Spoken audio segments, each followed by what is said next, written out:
Mail কবি অতুল চন্দ্ৰ হাজৰিকা।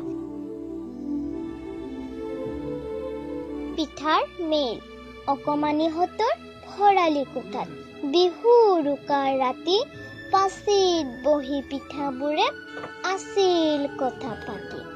চুঙা পিঠাই মাতিলে খপৰাই খোলা চাপৰিয়া বাই দেশৰ কথা দহুৰ কথা শুনিছনে নাই। টপাটপ ৰসৰ গোল্লা মুখত সোমাব পাই লাৰু আৰু পিঠাবোৰক খাই ক্ষীণৰ চকুৰে চাই। পিঠাৰ এই ঘোৰ অপমান তালৈ কোনে কৰে কাণ। এইদৰে হলে আমি বেছি দিন জীয়াই থকাই টান। এই দেশত আৰু বেছি দিন নাই আমাৰ ভাত।